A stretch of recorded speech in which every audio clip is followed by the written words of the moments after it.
Telecom కంపెనీలు తప్పనిసరిగా పాటించాల్సిన కొత్త నిబంధనలను telecom regulatory authority of India Troy తాజాగా విడుదల చేసింది. ఈ నిబంధనలు పాటించని కంపెనీలకు జరిమానా విధించనున్నట్లు స్పష్టం చేసింది. ఇక ట్రాయ్ తీసుకొచ్చిన కొత్త సేవా నిబంధనల ప్రకారం జిల్లా స్థాయిలో నెట్వర్క్ అంతరాయం కలిగితే పోస్ట్ పెయిడ్ కస్టమర్లకు అద్దెపై రిబేటు ఇవ్వాల్సి ఉంటుంది. అదే ప్రీపెయిడ్ వినియోగదారులకైతే కనెక్షన్ చెల్లుబాటు గడువు పెంచాలి.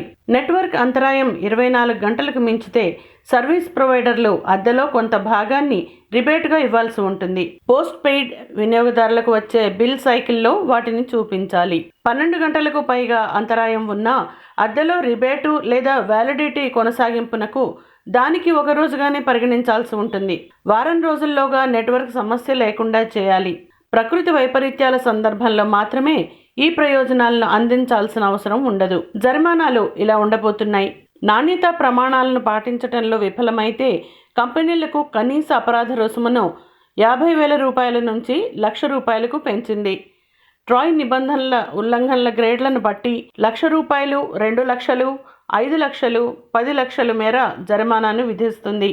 Primary, cellular mobile services, broadband సేవలు, బ్రాడ్బ్యాండ్ వైర్లెస్ సేవలకు ట్రాయ్ కొత్త నిబంధనలు అమల్లోకి వస్తాయి.